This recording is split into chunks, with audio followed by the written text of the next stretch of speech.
cette pensée que j'ai eu cette pensée profonde de comme quand j'ai réalisé que je n'étais plus dans mon corps.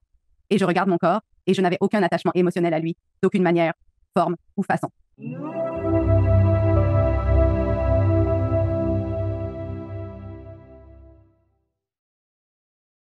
Je voudrais accueillir Anna Stone dans l'émission. Comment ça va, Anna? Je vais bien. Merci beaucoup de m'avoir invité. Merci beaucoup d'être venue à l'émission, ma chère. J'apprécie que tu sois venue partager ton histoire unique, le parcours de vie unique que tu as traversé. Le chemin que tu empruntes est intéressant, c'est le moins qu'on puisse dire. Alors, avant de parler de ton expérience de mort imminente, comment était ta vie avant cette expérience? Eh bien, j'étais chercheur scientifique pendant environ 20 ans sur différents contrats pour le département de la Défense, la SARPA, l'hôpital VA de l'UCLA, tous travaillant en collaboration.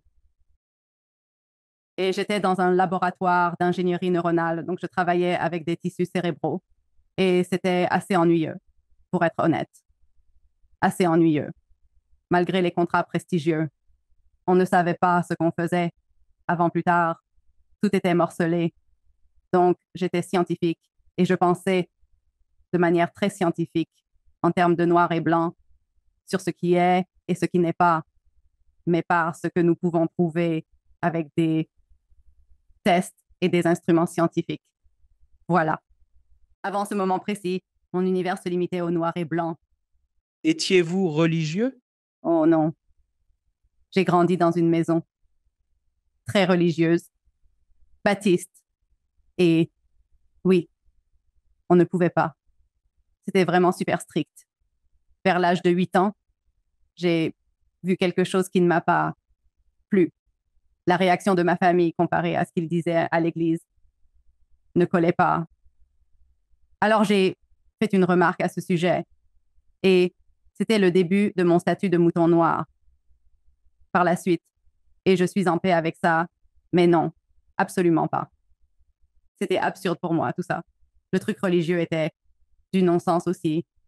Pour moi, ça n'avait aucun sens. C'est intéressant de voir ce que certaines personnes disent. À l'église, mais comment elles agissent est une chose complètement différente. C'est exactement ce que j'ai vu. J'avais environ 8 ans à l'époque. Je l'ai dénoncé et tu as eu de gros ennuis à cause de cela.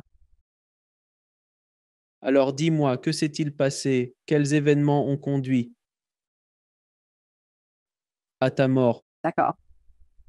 Eh bien, je faisais des trucs de science, tu vois. Mais ensuite, j'ai traversé une période où ma vie s'effondrait et j'étais juste un total perdant. À ce moment-là de ma vie, c'était la pire version de moi possible. Et je suis tellement content que ce ne soit plus le cas. Je buvais tout le temps. J'avais complètement perdu mon chemin et totalement juste un perdant. C'est ce que j'étais. Je n'avais aucune motivation. Rien.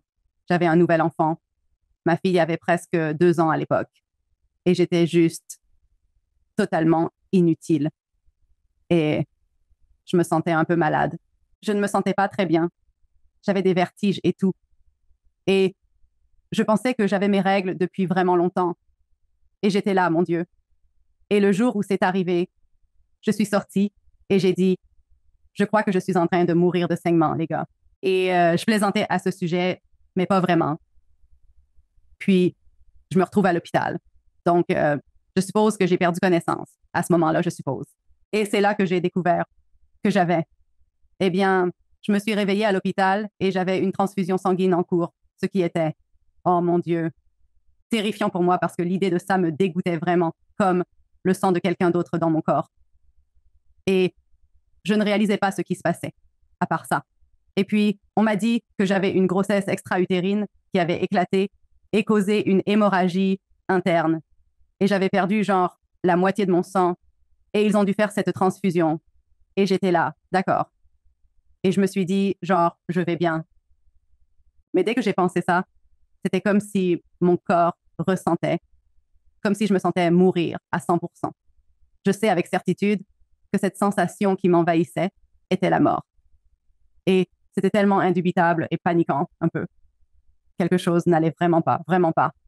Et je le savais. Et c'était tellement intense, j'avais l'impression que j'allais littéralement exploser. Il y avait tellement de tensions qui montaient de l'intérieur, en moi. Je sentais que j'allais éclater. Mais c'est arrivé à un point où c'était genre trop. et j'ai éclaté, mais seulement hors de mon corps.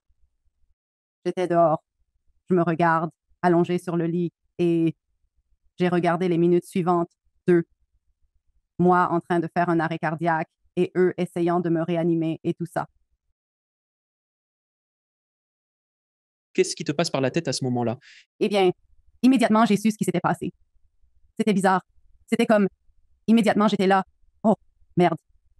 Et c'est en fait cette pensée que j'ai eue. J'ai eu cette pensée profonde quand j'ai réalisé que je n'étais plus dans mon corps. Et je regarde mon corps. Et je n'avais aucun attachement émotionnel à lui, d'aucune manière, forme ou manière. C'était juste un fait. Genre, merde, ça craint. C'était tout. C'est la seule chose que j'ai dite. Et à ce moment-là, j'étais comme, oh, mince, je suis toujours moi. Genre, mon attitude est toujours là. Mon sarcasme est toujours là.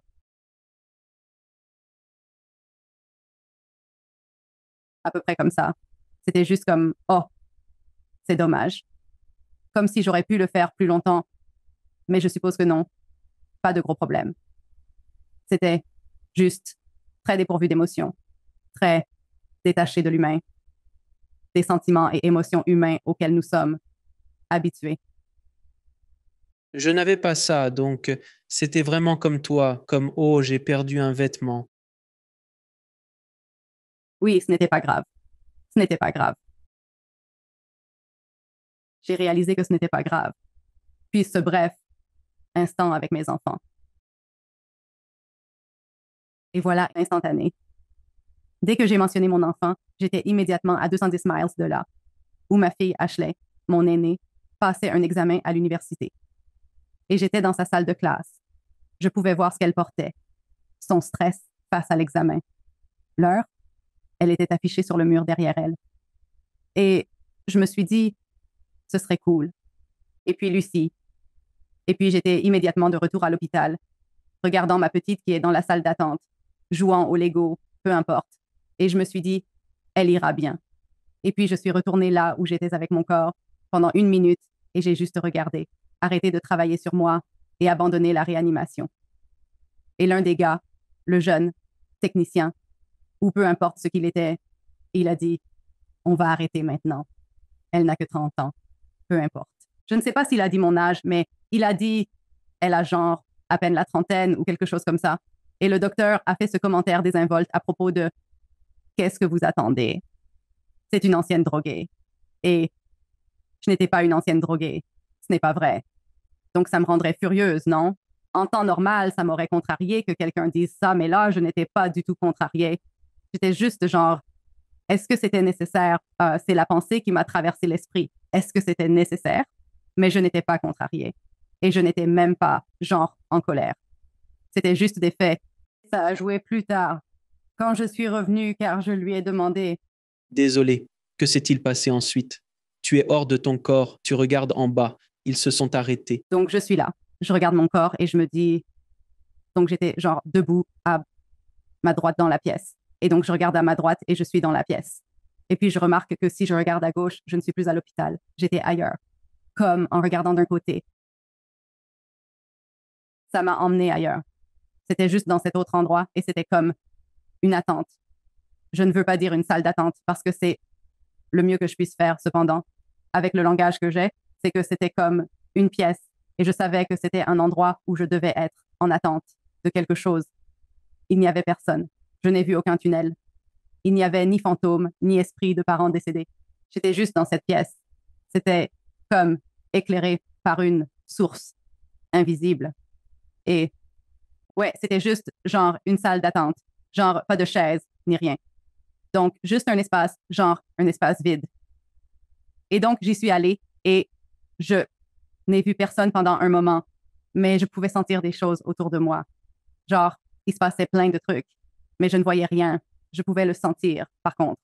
Et c'était comme si j'étais très conscient que des gens, énergie, âme, peu importe, étaient toutes connectées, comme si elles partageaient des données.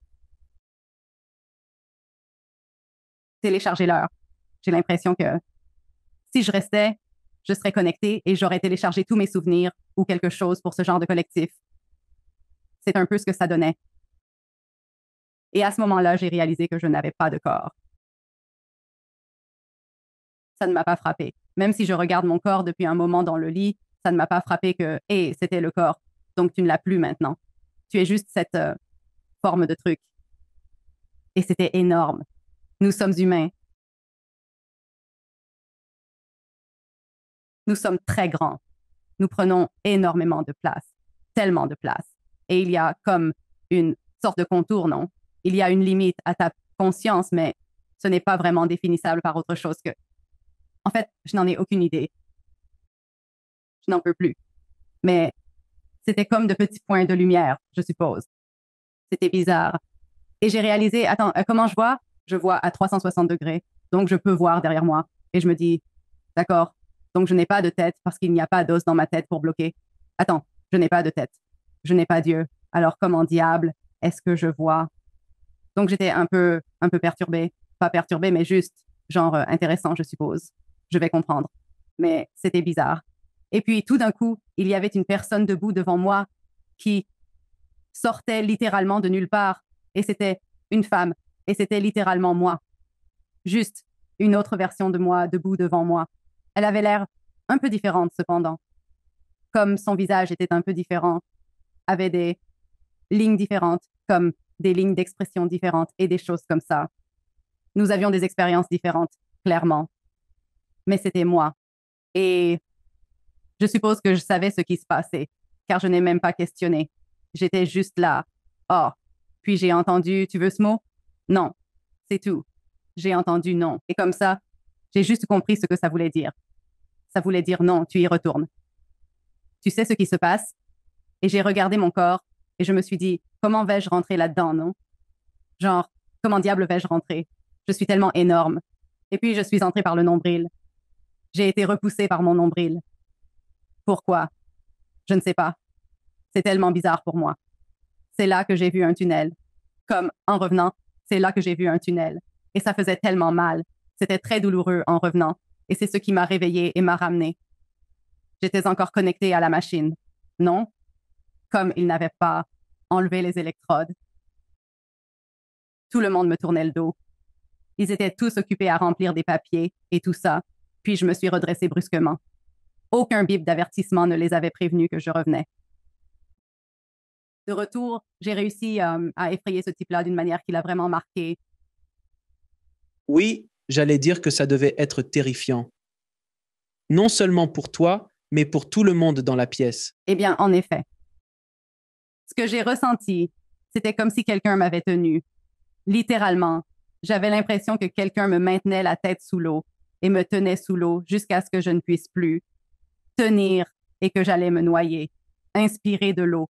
Je ne pouvais pas respirer parce que pendant 6 minutes, je n'avais pas d'oxygène. Donc, je sortais de là et prenais cette première respiration pour récupérer l'oxygène dont j'avais été privée pendant environ 6 minutes. C'était donc bruyant et choquant.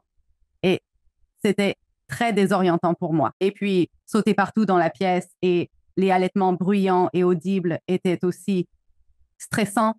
Et puis, j'ai regardé le docteur et dès que j'ai pu reprendre mon souffle, j'ai dit, avez-vous dit, et elle était une ancienne droguée? Et il ne m'a pas répondu. Il m'a juste regardé. Est-ce que tu as dit ça? Est-ce que tu as dit ça à propos de moi? Je pense. Je suis presque sûre qu'il pensait que j'essayais de lui causer des ennuis, tu vois, mais ce n'était pas mon but. J'avais juste besoin de savoir si j'avais vraiment entendu ça. Parce que, en revenant, c'était très clair, genre, oh mon Dieu, je viens de mourir. Genre, je savais ce qui s'était passé et ça ne peut pas être réel parce que je n'y crois pas. Du tout. Il n'a pas pu dire ça, ce n'est pas possible. Alors je vais lui demander et il va me dire non, n'est-ce pas? Je n'ai pas dit ça. Ce sont juste tes neurones qui déraillent ou quelque chose comme ça. Mais non, il s'est excusé et il pensait toujours que j'essayais de lui causer des ennuis. Il ne réalisait pas ce qu'il n'avait pas compris, ce que j'essayais de faire du tout. Il essayait de se couvrir. Mais j'étais comme, je m'en fiche. J'ai juste besoin de savoir si tu l'as dit. Ai-je entendu ça? L'ai-je entendu? Il dit. Impossible que tu aies entendu ça. Tu étais cliniquement mort. Tu l'as dit. Donc tu l'as fait, non? Je vais te causer des ennuis. Dis-le juste. Il a dit, je suis vraiment désolé. Et j'ai répondu, je m'en fiche. Parce que je m'en fichais. Mais c'était mauvais. Je ne voulais pas de cette nouvelle. Je ne voulais pas ça. Ce qui est intéressant, c'est que ton histoire est fascinante parce que tu arrives en gros en tant qu'athée, en fait. N'est-ce pas? Oui, je veux dire, je crois peut-être en quelque chose, mais je ne savais pas du tout ce que c'était. Oui, Agnostique en plus. Donc tu arrives, tu n'as aucune croyance réelle en quoi que ce soit. Tu vas de l'autre côté. Ta personnalité, la personne que tu étais, est toujours là, mais dépourvue d'émotion. Que nous ressentons ici. Tu es presque téléchargé dans un mainframe. Tu commences à ressentir les pensées et les sentiments de tout le monde. Presque comme toi, comme si nous étions connectés comme dans la matrice en arrière-plan. Et tu es connecté à autre chose et toutes ces autres informations sont là. Et puis, tu es ramené en arrière. Tu ressens toute la douleur dans ton corps au moment où tu es projeté en arrière. Et puis, les émotions reviennent. Et puis, la logique revient que tu avais dans ta tête avant. Donc, cette logique, ces croyances, n'existaient pas de l'autre côté parce que il y avait une connaissance de l'autre côté, n'est-ce pas? oui. Donc, les gens me demandent souvent ça.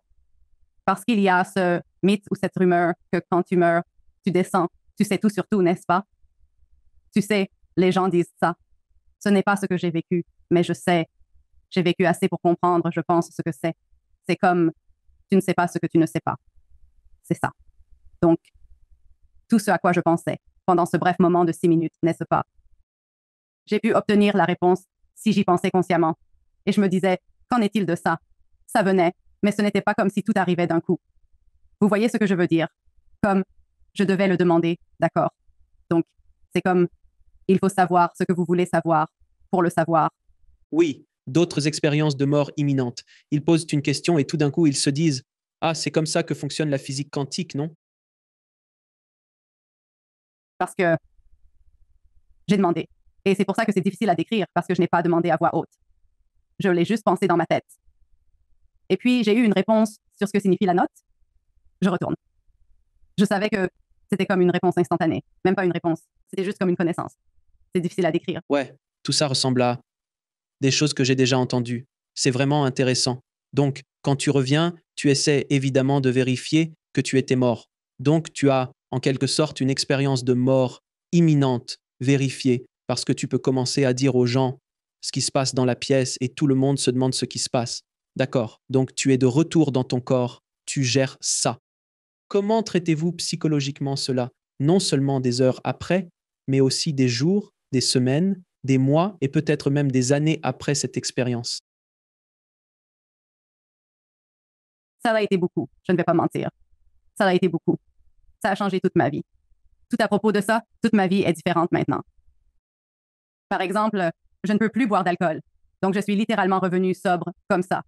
6 minutes m'ont débarrassé d'un problème d'alcool. J'ai essayé et mon corps ne le supportait physiquement pas. Et j'ai juste dit, d'accord, j'abandonne maintenant. J'avais essayé avant et ça n'avait pas marché. Donc, c'était bizarre. Et les médecins ne pouvaient pas me dire pourquoi. Ils m'ont dit de le prendre comme une bénédiction. C'est ce que j'ai dit. Et j'ai dit, d'accord. Mais à la maison, ils m'ont laissé partir le même jour, littéralement peut-être quelques heures plus tard.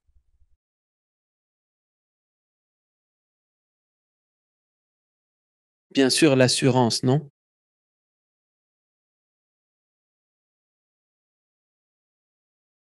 J'étais en larmes. Et j'étais mariée à l'époque, pourtant à un athée. Et il n'arrêtait pas de me dire que j'imaginais tout ça. Il n'arrêtait pas de me dire que ce n'était pas réel. Et moi, je suis là. La personne qui dirait ça normalement, non? Alors, il le savait. Et c'était frustrant parce que je me disais, tu dois comprendre que si je dis ça maintenant, c'est sérieux. Ce n'est pas une blague. J'ai vu des choses. Comment expliques-tu ça? Et il se disputait avec moi à ce sujet en me disant que je perdais la tête. Je suppose qu'à l'époque, il essayait peut-être d'aider, mais ce n'était pas du tout la bonne manière. Et ensuite, à un moment donné, je me souviens être allongée sur le canapé et me dire, bon sang, Carole, ta vie est genre, c'est quoi ce bordel? Tu as un nouvel enfant. Qu'est-ce que tu fais de ta vie? Tu viens de mourir.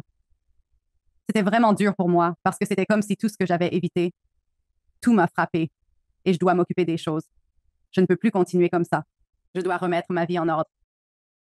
Et puis c'était comme, oh mon Dieu, je suis morte. Et j'ai vu des choses comme ma personne. J'existais au-delà de ça. Je ne sais pas ce qui se passe après 6 minutes.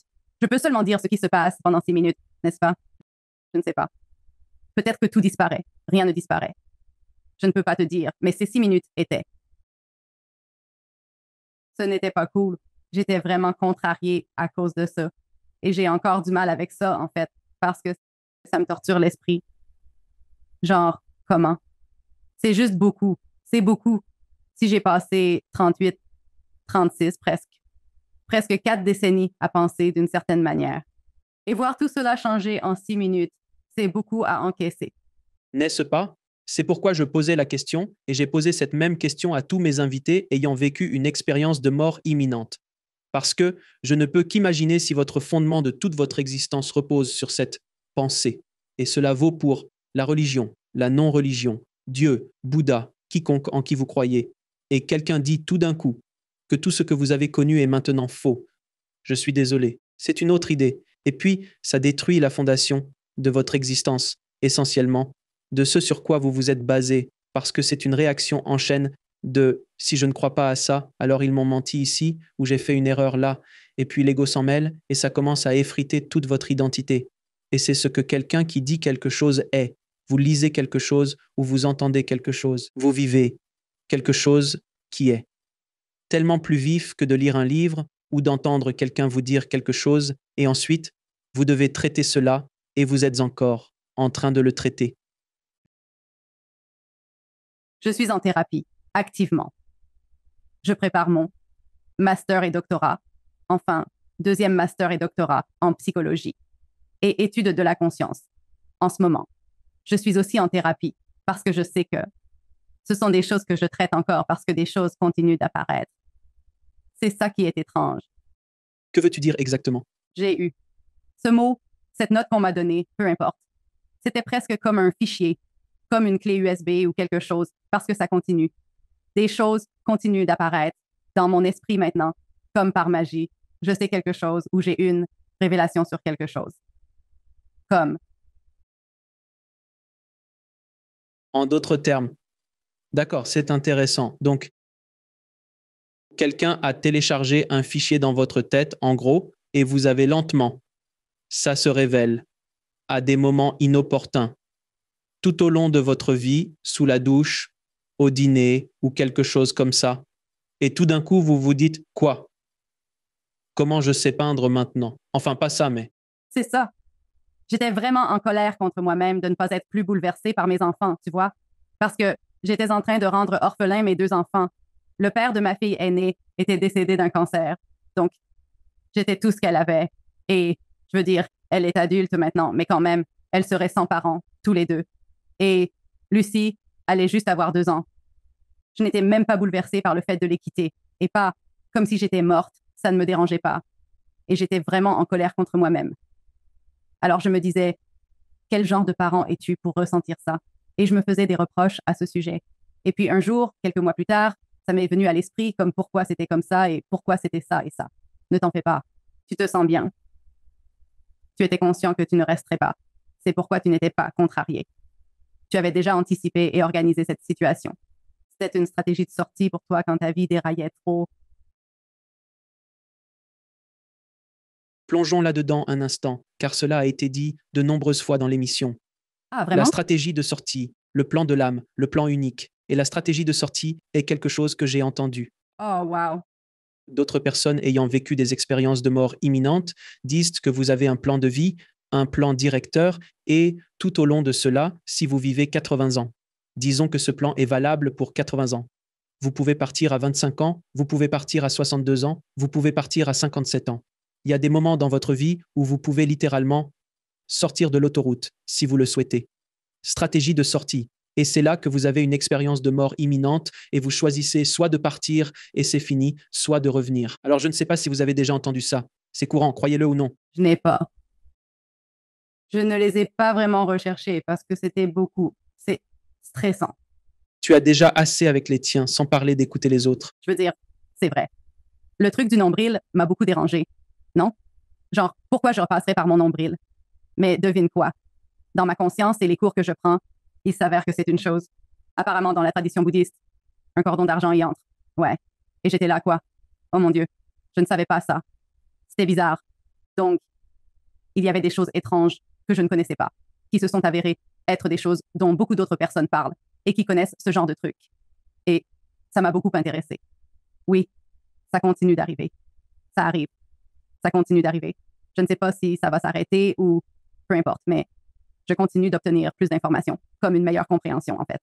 Mais ça t'est distillé. Mais ça t'est distillé plutôt que si tout arrivait d'un coup, tu risquerais probablement de court-circuiter, n'est-ce pas? Oui, dans mon corps de disque. Oui, absolument. Trop. Ça surchargerait le système. Alors, quand tu es revenu de ton expérience de mort imminente et que tu as commencé à parler à ton mari, tu as commencé à parler à d'autres personnes de cela. Comment les gens autour de toi ont-ils réagi à cette nouvelle version, la non-buveuse, découvrant des choses spirituellement, tout ce nouvel être humain? Comment ont-ils réagi et comment as-tu géré cela? J'y fais encore face parce que c'est super radical. J'en suis consciente. La plupart du temps, des choses comme ça changeraient de quelqu'un de manière perceptible pour les plus proches. C'est ça. Mais même, ils pourraient te savoir. Ils pensent différemment ou quelque chose. Mais ce n'est pas si grave. C'est 100% différent. C'est presque comme si j'avais entendu parler du concept d'un walk-in. J'ai presque l'impression, mais je sais que ce n'est pas ça. Mais c'était si proche de ce niveau de changement. J'aime tout chez moi, juste du fait de tenir ma parole à avoir des objectifs. Je n'en avais plus depuis longtemps. J'avais des ambitions autrefois, mais j'ai dévié et perdu tout intérêt. Soudain, je me suis rendu compte. Je dois retourner à l'école pour devenir enseignant, c'est une évidence. Professeur quoi? Je détestais l'école. J'étais un mauvais élève. Je séchais tout le temps. Qu'est-ce que tu veux dire? Mais oui, non, j'ai dû devenir enseignant tout d'un coup et faire tout ça. Et puis, un emploi m'est littéralement tombé dessus comme enseignant et je n'avais même pas postulé. Ils m'ont appelé. J'étais là. Quand ai-je postulé pour ce travail? Et ils ne pouvaient pas me dire quand je l'avais fait parce que je ne l'avais pas fait. C'était fou. J'ai eu ce travail. J'y ai travaillé pendant des années comme mon premier emploi d'enseignant. Et c'était juste bizarre. Comme des trucs étranges ont commencé à se mettre en place. Juste après ça, et ma vie a pris un tournant complètement différent. Totalement. Et maintenant, mes amis et les gens, quand ils me voient, ils disent littéralement, mon amie Maggie, elle est comme ma meilleure amie. Chaque fois que je lui parle, elle dit, je n'arrive tout simplement pas à croire que c'est toi. Et ça fait des années maintenant, non? Et elle en parle toujours. C'est si radical. Oui. Et je le vois aussi. Mais pour moi, c'est différent. C'est un détachement qui est tellement complètement réglé, comme c'est complètement fini, que je ne peux même plus me reconnaître ou raisonner avec la personne que j'étais avant. C'est difficile pour moi de me mettre dans mes propres chaussures de l'époque. Je ne veux pas. C'était dégoûtant et c'était une mauvaise période. Je suis content d'en être sorti. Donc, en gros, sa mort t'a sauvé la vie. Oui, à 100%. Et mes filles, parce que je n'étais pas le meilleur parent du tout. Et ce n'est plus le cas maintenant. Mes enfants sont heureux et en bonne santé et bien pris en charge. Je ne pense plus seulement à moi. Je me soucie des autres. Je mets tout le monde en avant. Je fais tout pour tout le monde maintenant. Je n'ai rien fait. Avant, j'étais égoïste. Vraiment. C'est vrai. Oh, je me souviens. Oh, je me souviens. J'étais adolescent et j'avais une mentalité de victime. Ma vie est nulle et je ne peux rien y faire.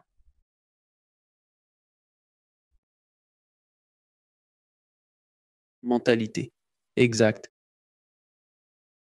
Et ne le prends pas mal, mais on dirait presque que tu es réticent dans cette nouvelle version. D'une certaine manière, c'est comme si tu te disais, j'ai un boulot, je suppose que je dois être enseignant maintenant. C'est un peu comme si tu étais guidé et tu te dis juste, d'accord, je vais faire ça maintenant.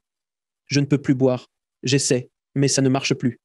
On dirait qu'il n'y a pas de réticence.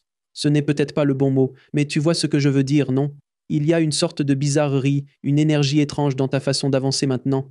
Tu es plus heureux, mais tu te demandes juste qu'est-ce qui se passe. Eh bien, je veux des réponses maintenant. Mon esprit scientifique est de retour et je me dis, je ne peux pas. C'est quoi ce bordel? Mais maintenant, je suis différent. Avant, je n'aurais jamais parlé. J'ai eu des expériences paranormales toute ma vie, malgré le fait que je n'y croyais pas. Malgré cela, je me disais, non, ça n'existe pas. J'avais été tourmentée enfant par la maison dans laquelle nous vivions, était tellement hantée et effrayante. Mais je me persuadais que c'était mon imagination, non? Parce que c'est ce qu'on me disait. C'est la science. Alors, je niais toutes ces expériences que j'avais tout le temps. Et ma famille disait aussi des choses comme ne te comporte pas comme ça. Si tu disais quelque chose comme prédire un événement avant qu'il n'arrive, tu avais des ennuis. J'aurais des ennuis pour ce genre de choses. Mauvaises choses. Alors, je me disais juste, ce n'est pas réel. Je me suis lavé le cerveau pour croire que rien n'existait, n'est-ce pas? Parce que c'était l'option la plus sûre pour moi. Et maintenant, je me dis, eh bien, ce n'est pas vrai. Et toutes les choses qu'ils m'ont dites, les cartes de tarot et des trucs comme ça, comme quoi j'allais aller en enfer. Ouais, non. J'ai laissé la seule chose pour laquelle j'étais très reconnaissant avec toute ma culpabilité chrétienne, ma terreur d'être jugé et de brûler en enfer pour l'éternité, a été complètement, juste complètement, anéantie ce jour-là. Comme, merci mon Dieu. Ouais, ce n'est pas une réalité. Pour moi, tu crois ce que tu veux, mais je sais que pour moi, ça va. Alors j'étais comme, merci. Donc, je n'ai aucune culpabilité à être quelqu'un qui lit les cartes de tarot. Je n'ai plus aucune culpabilité à ce sujet. Ce qui était ancré en moi, endoctriné, c'était mal. Aussi mauvais que des trucs contre Dieu. Voilà. Donc, ça m'a beaucoup aidé. C'était un très grand bénéfice pour moi. Je suis beaucoup plus moi-même maintenant, comme qui je suis, un bizarre, comme à quel point je suis étrange et bizarre, et ça me va. Avant, je le cachais tout le temps parce que c'était contre Dieu, n'est-ce pas? D'après ce qu'on t'a dit, oui. Comment réconcilies-tu l'esprit scientifique et cette nouvelle compréhension spirituelle que tu as maintenant? D'accord. Eh bien, c'est le combat que j'ai eu en moi tout ce temps, et c'est pourquoi j'étais dans un tel état. Le déni de moi-même et de mon vrai moi authentique causait un tel tumulte intérieur en moi que cela me provoquait des problèmes de dépendance, de dépression et d'anxiété et des choses comme ça. Et je ne savais pas que cela ne me serait jamais venu à l'esprit de relier ces choses. Donc, j'avais comme cette dichotomie de ce côté et de ce côté, et ils ne se mélangent pas. Ils ne peuvent pas. Ce n'est pas vrai non plus. Encore une fois, maintenant, c'est comme si j'intégrais tout ça ensemble et faisais des recherches sur ces sujets de manière scientifique. Donc, j'ai pu maintenant prendre les deux côtés que j'aime chez moi, comme les trucs psychiques, et puis cette compréhension maintenant de ce qui est réel, vraiment, de l'autre côté, et être capable de marier ces deux avec la science. Ça marche parce que maintenant, avec la physique quantique et la mécanique quantique, nous pouvons en parler maintenant. Et c'est soutenu par la science grand public, ce qui est incroyable. J'ai publié mes recherches la semaine dernière, mes recherches sur le traumatisme, l'ADN et les capacités psychiques chez les gens, comme comment ils pourraient être connectés. Et c'est un grand pas qui n'aurait jamais été publié auparavant. Vous auriez été brûlé au bûcher? Oui, je sais. Ma recherche était basée sur une étude réalisée en 2021, une véritable étude évaluée par des pairs. L'Institut des sciences nordiques l'a faite sur le composant génétique pour la capacité psychique, et ils ont trouvé des preuves qu'il y a un composant génétique, et c'est une grande affaire. Donc, c'est excitant. Oui, je suis d'accord avec ça maintenant. Tout cela devient. Maintenant, je peux être moi-même entièrement et ne pas avoir à compartimenter et nier certaines parties de moi-même.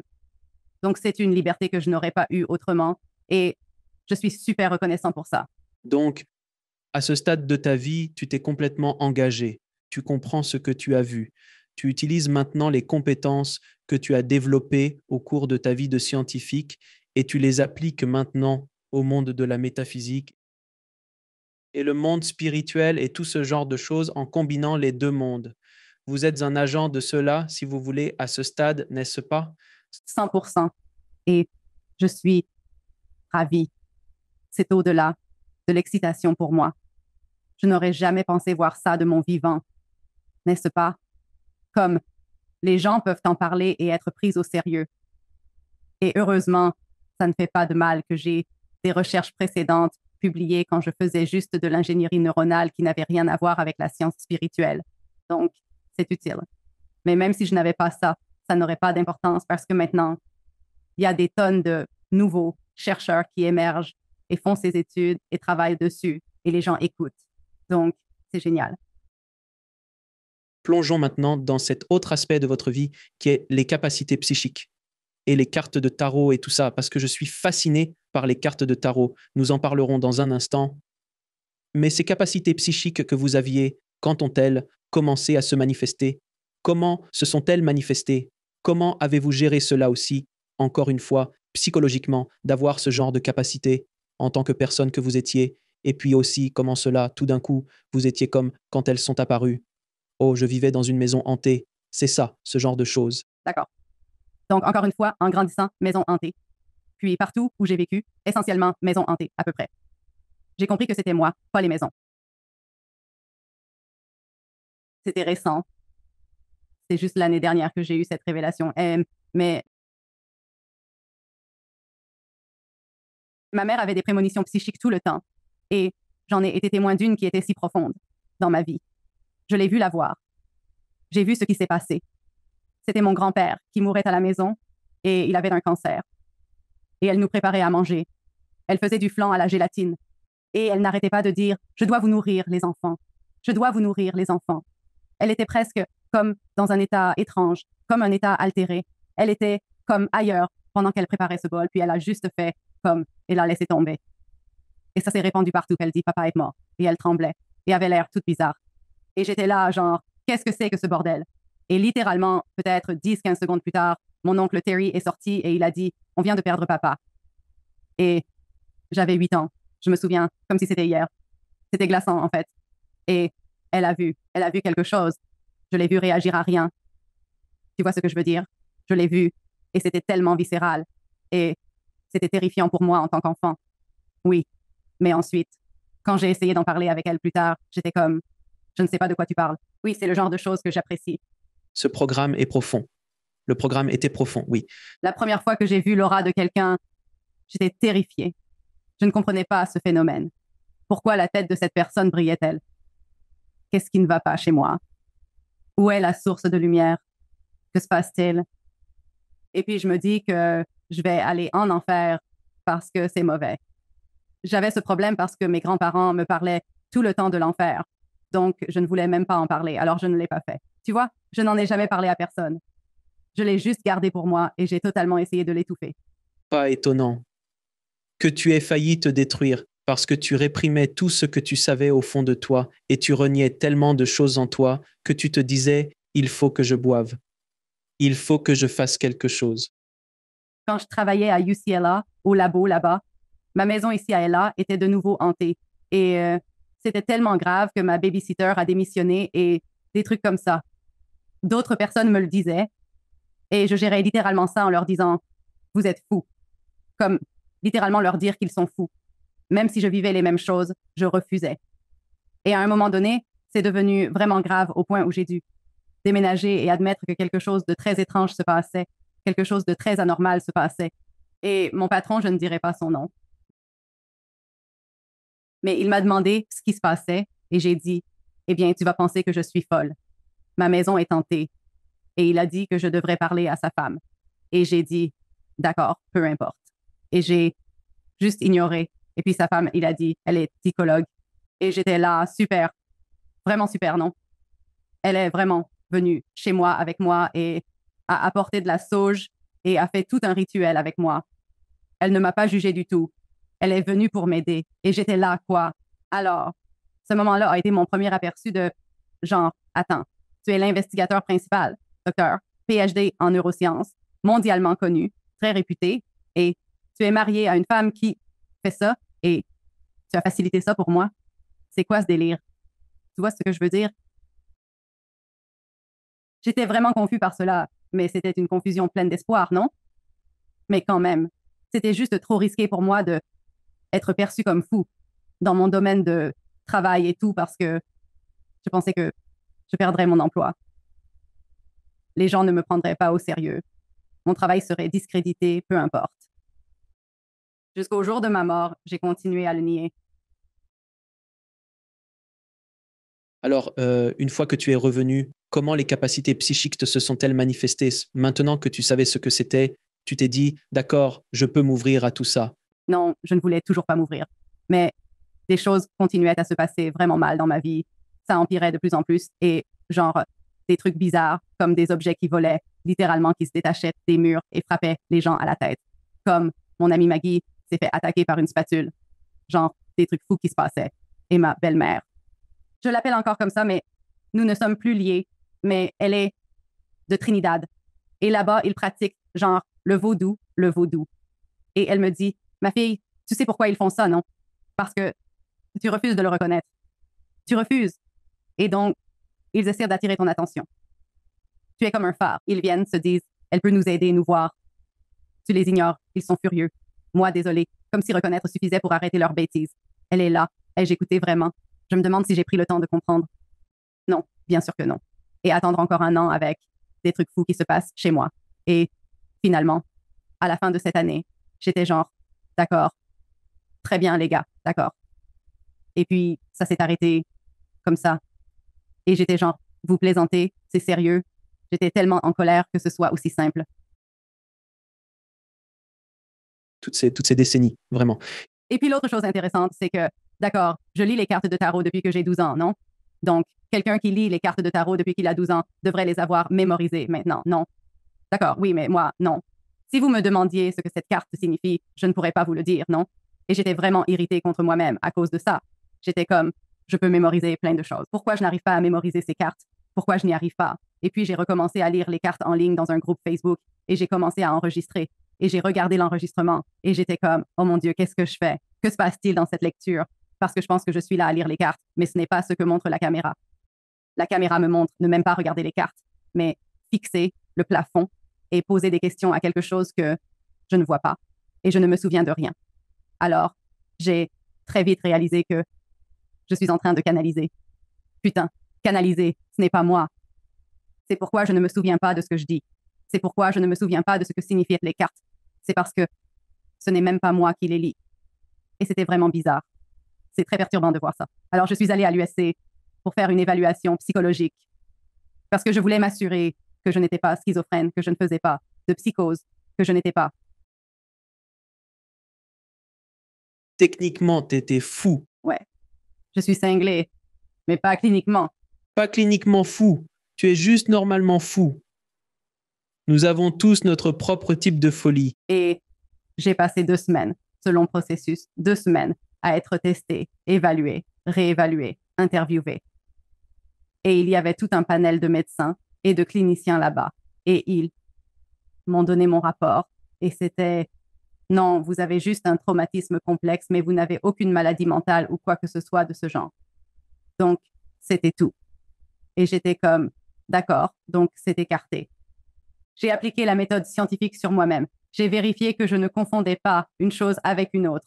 D'accord, maintenant, je ne peux pas vous dire d'où ça vient. Je ne peux pas vous dire pourquoi moi, mais pourquoi je l'ai et pas mon frère ou autre. D'accord, mais c'est comme ça. Donc, à ce stade, je renonce un peu à ce besoin de savoir le pourquoi et je me contente de ce qui est. Alors, travaillons avec ça maintenant. D'accord, alors plongeons dans ces cartes de tarot, parce que je suis fasciné par les cartes de tarot. Je n'y connais rien, j'ai eu une lecture de cartes de tarot 1 ou 2 fois dans ma vie. Je pense qu'elles sont vraiment amusantes. Mais pouvez-vous expliquer? J'ai toujours trouvé ça intéressant parce que c'est comme si n'importe qui pouvait lire une carte de tarot. C'est un peu comme si vous aviez un jeu, vous le mélangez, et quelles que soient les cartes qui sortent. C'est un peu l'univers qui guide, les cartes pour vous dire votre avenir. Mais il faut quelqu'un qui comprend ce que les cartes signifient pour vous dire ce qui se passe. En quelque sorte. Non, je veux dire, n'importe qui peut lire le tarot. Ils viennent avec un livret qui vous dit même qu'il y a des cartes avec les significations imprimées dessus pour les gens. Mais quand je lis le tarot, je ne regarde plus les livres, mais tu peux le faire. Donc, c'est incroyable. On ne sait pas exactement qui les a créés en premier, mais celui qui l'a fait était tellement intelligent, comme bien au-delà de son temps, parce qu'il a réussi à créer ces 78 cartes, qui englobent toutes les expériences humaines possibles qui peuvent se produire dans la vie de quelqu'un. Le voyage du fou, c'est une histoire. Ça commence avec le fou et ça passe par la croissance et les épreuves et tribulations d'une personne sur son chemin vers l'individuation. Voilà. C'est essentiellement ça. Et c'est comme cette personne traversant les hauts et les bas, l'amour et la haine et les conflits. Mais la façon dont ils sont combinés entre eux, c'est fou. Chaque fois que je lis les cartes des gens, et je reçois toujours des retours, les gens me disent « Oh mon Dieu, t'as lu mes cartes. Tu te souviens? » Non, je ne me souviens pas. Désolée, je ne me souviens pas. Mais je te crois sur parole. Et ils me disent « Tu avais dit que ça allait arriver, peu importe. » Et c'est arrivé. Et je suis là. Génial. Je suis content, je suppose, non? Mais je ne sais pas. Je ne sais tout simplement pas comment ils fonctionnent. Ça me fascine car ils sont si précis. Je veux dire, vraiment, avec des détails que tu ne peux pas connaître. C'est ça. Il n'y a aucun moyen que je puisse le savoir. Mais ça marche et tu peux les lire. Les tiennes seraient un peu plus au début, limitées à ce que les cartes signifient sur le papier. Mais il y a aussi beaucoup de symbolisme là-dedans. Donc, toutes les cartes ont des symboles et les différentes couleurs représentées signifient aussi quelque chose comme Carl Jung disait que notre âme parlant. Donc, le symbolisme est énorme et c'est ce qui déclenche. C'est donc, quand j'utilise les cartes, ce n'est pas vraiment moi qui utilise les cartes. Je les utilise comme une clé pour ouvrir la porte, pour, je suppose, laisser entrer l'information. Je les utilise, mais ils ne sont pas la fin en soi. Quand je fais des lectures, ça a du sens? Anna, ce qui me fascine chez toi, c'est que tu es une scientifique qui lit les cartes de tarot. Je ne suis plus scientifique. Mais tu as un esprit scientifique. Je suis enseignant. Oui, mais tu vois ce que je veux dire. Tu étais une scientifique. Tu étudies la psychologie à l'université et les religions du monde. Oui. Et je suis enseignant et chercheur à l'Université de Los Angeles. Je me concentre sur la recherche dans mon domaine avec une approche analytique. Lorsque j'écoute des récits, je les aborde initialement avec un grand scepticisme, c'est ma nature. Oui, je le suis. Même, je reste sceptique. Je suis absolument toujours sceptique, même après tout ça. Mais tu n'es pas sceptique à propos de ce que tu as vécu, n'est-ce pas? Non, je ne peux pas. J'aimerais essayer. J'ai essayé. Ça n'a pas marché. Il semble y avoir eu une bataille en toi. Oui, constamment. Avant, pendant et après ton expérience de mort imminente. Je suis têtue. Je suis une personne très têtue. Et c'est vraiment difficile. C'est parce que, regarde, c'est comme si je ne voulais jamais. Je suis très humble. Je n'aime pas les gens très exubérants et ostentatoires et je pense que c'est une très bonne qualité à avoir. Donc, je n'aime pas donner cette impression. Je ne veux jamais paraître comme si j'étais super cool ou spécial. Donc, c'est difficile pour moi de dire que ça arrive parfois parce que c'est comme les gens ont tendance à penser que c'est vraiment intéressant. Voilà. Et donc, j'ai automatiquement peur de donner l'impression d'être genre. D'accord. Tu ne veux pas l'être. Oui, c'est vraiment difficile pour moi. C'est comme une chose bizarre. Je n'aime pas de paraître inauthentique ou comme, vous savez, essayer d'attirer l'attention. Parce que ce n'est pas ça. Je me fiche que quelqu'un me croit ou non à ce sujet. Ça m'est égal. Je sais ce que je vis et c'est tout ce qui compte, littéralement. Et pour moi, c'est fou que je continue pourtant à me disputer avec moi-même à ce sujet. Laissez-moi vous demander ceci cependant.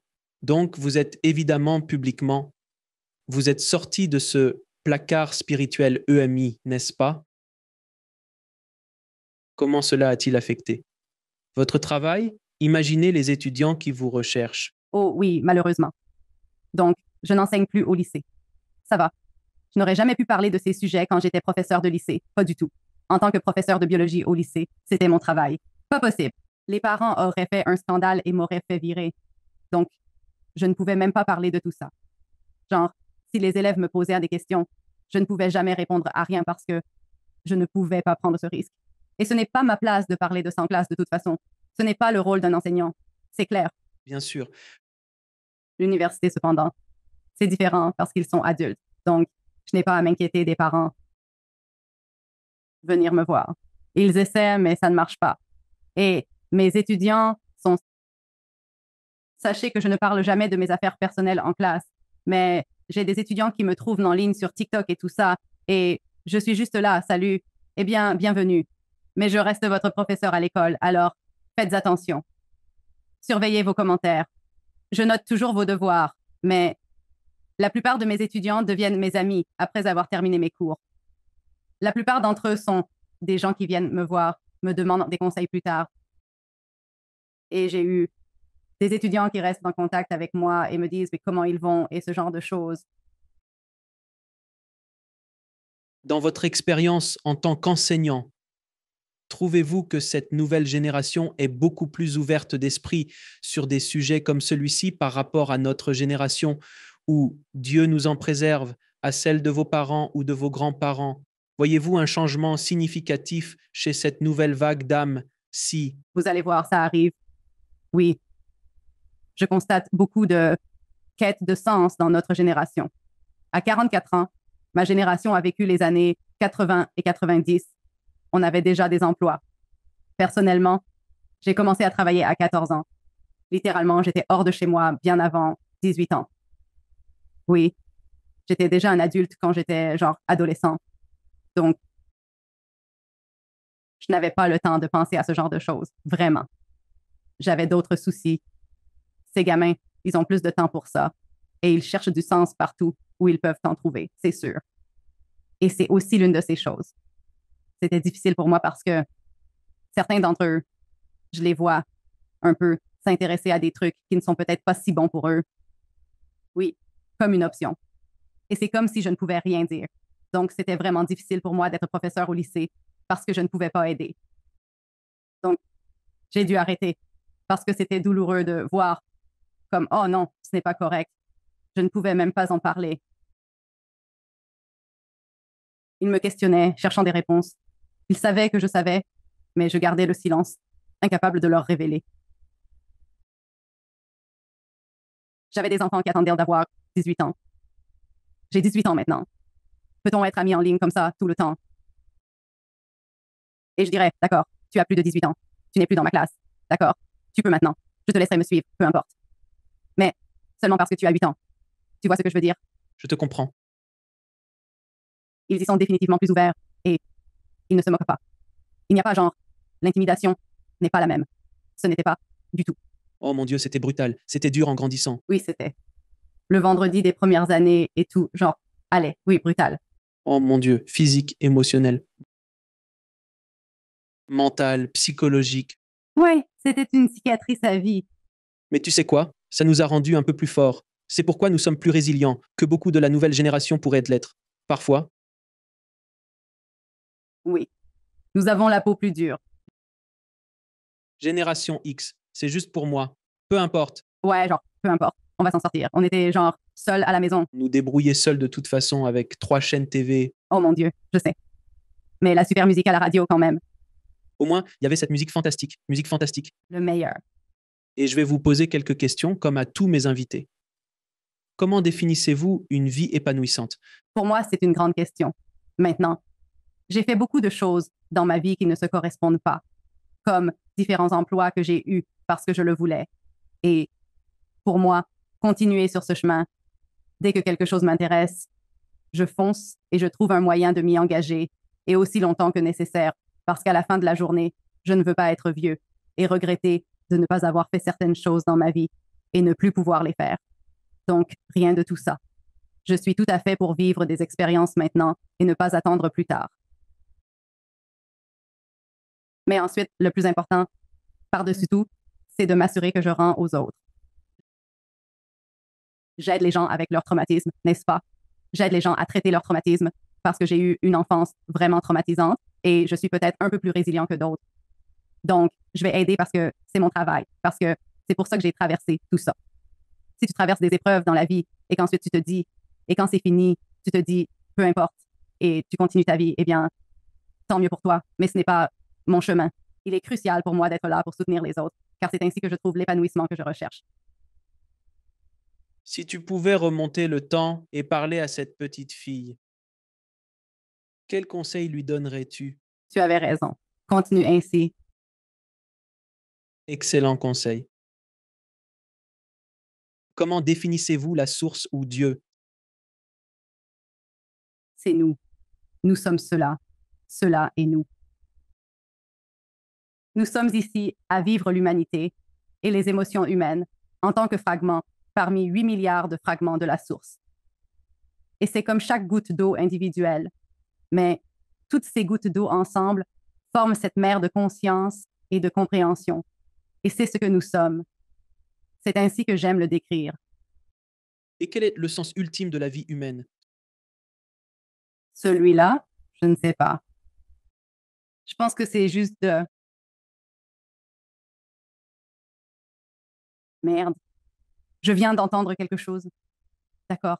Alors, apprendre à s'aimer soi-même, malgré ses défauts, malgré toutes ses lacunes, et apprendre à être gentil et bienveillant avec les gens autour de soi, malgré leurs lacunes et leurs défauts. C'est de ça qu'il s'agit. Et où les gens peuvent-ils en savoir plus sur vous et sur le travail que vous faites? Donc, j'ai ma page ResearchGate avec mes recherches. Juste Anna Stone, ResearchGate. Et puis, artsoftthought.com, c'est là où mon récent article publié la semaine dernière sur le traumatisme, l'ADN et les capacités psychiques se trouve, oui, c'est artsoftthought.com. Et puis, j'ai mon site web, A Stone Tarot, pour les lectures de tarot. Je fais aussi des lectures de cartes de tarot gratuites sur YouTube. Et j'ai un podcast maintenant, un podcast vidéo sur la sorcellerie. Donc, je suis partout maintenant. Je suis complètement sortie du placard, n'est-ce pas? Sorcellerie, ésotérisme et capacité psychique. Tous les jeudis à 15h Pacifique et vendredis à 19h Pacifique sur ma chaîne qui est A Stone Tarot and Magic.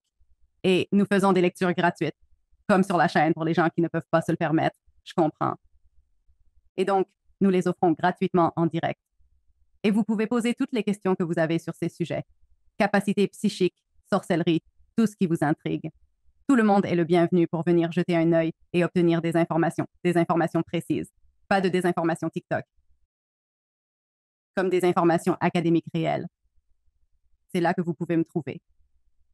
Avez-vous un dernier message pour le public? Oui, soyez gentils les uns avec les autres et avec vous-même. Sérieusement, c'est tout ce qui compte. Et nous ne sommes pas différents. Littéralement, nous ne sommes pas différents du tout.